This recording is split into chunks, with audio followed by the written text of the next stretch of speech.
यहाँ बैठ कर के मैं भोजन नहीं कर सकता, क्योंकि मेरे भाई और मेरी माँ समान वह भाभी वहीं पर बैठी हुई हैं, यहाँ से दूर जंगल में। मैं उन्हीं के पास लेकर के पहले भोजन जाऊंगा, पहले वो भोजन करेंगी, उसके बाद में मैं भोजन करूंगा। ऐसा जब उसने वज्रकर्ण से कहा तो वज्रकर्ण ने अपना बहुत सारा भोजन, उसने कहा ये भोजन हमारे लिए बनकर के आया है, बहुत अच्छा भोजन है, आप इसे लेकर के जाओ। और वह भोजन उन लक्ष्मण जी को दे दिया। वह बहुत सारा भोजन लक्ष्मण जी लेकर के रामचंद्र जी के पास गए और बड़ा अच्छा भोजन था। रामचंद्र जी ने जब उस भोजन को किया तो बड़े प्रसन्न हुए।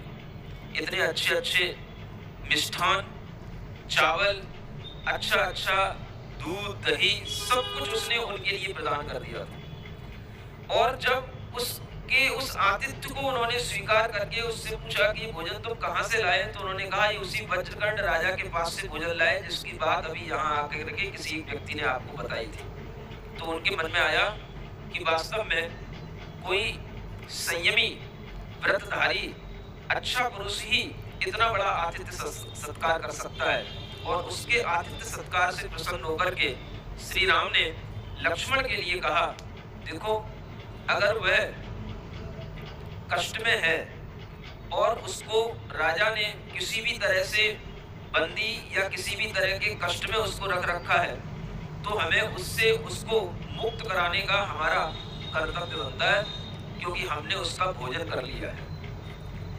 उस आतिथ्य सत्कार का हमें प्रतिफल उसको इसी रूप में देना चाहिए। और ये विचार करके उन्होंने लक्ष्मण को आज्ञा दी।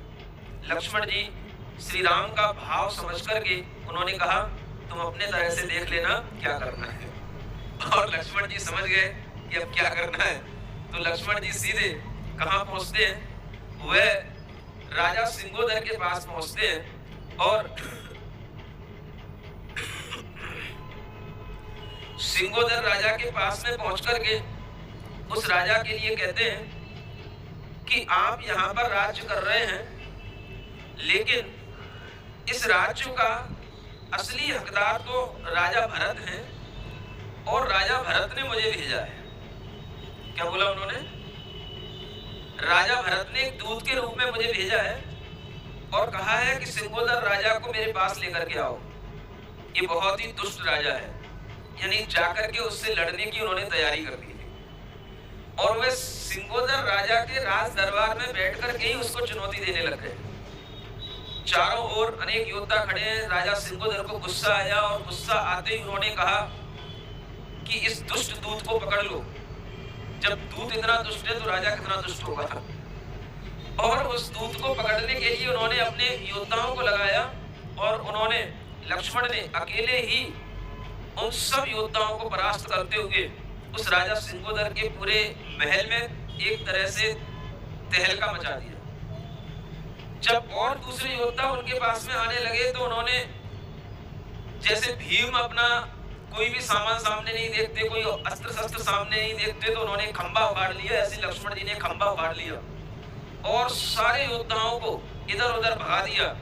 ये देख करके राजा सिंगोदर जब किसी भी तरह से अपनी रक्षा नहीं कर पाया, तो राजा सिंगोदर को ही पकड़ करके वह लक्ष्मण श्री राम के पास में उन्हें ले गए। और जब सिंगोदर उनके पास में पहुंचा तो उन्होंने कहा कि तुमने वज्रकर्ण को क्यों परेशान किया। तो उसने सब बताया। तो उन्होंने कहा कि वज्रकर्ण एक अच्छा राजा है और वह अगर अरहंतों का ध्यान करता है, उन पर विश्वास रखता है, निर्ग्रंथ मुनियों को मानता है, तो तुम्हें इससे क्या आपत्ति है। उसको वैसा करने दो, लेकिन उसे किसी भी तरह का बंधन अगर स्वीकार नहीं है, उसने अगर एक मुनि महाराज से नियम लिया है तो उसके नियम का निर्वाह करना भी एक अच्छे राजा का कार्य होता है। और ऐसा समझा करके उस सिंगोदर के द्वारा उस वज्रकर्ण को मुक्त कराया। यह राम की सबसे बड़ी लोकप्रियता का कारण बना और वह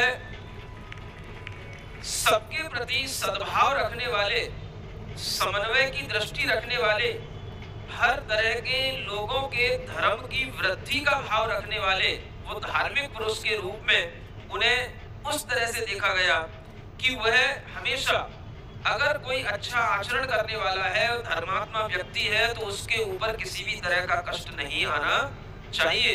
और इस बात को ध्यान में रख करके उन्होंने उन वज्रकर्ण राजा को मुक्त कराया।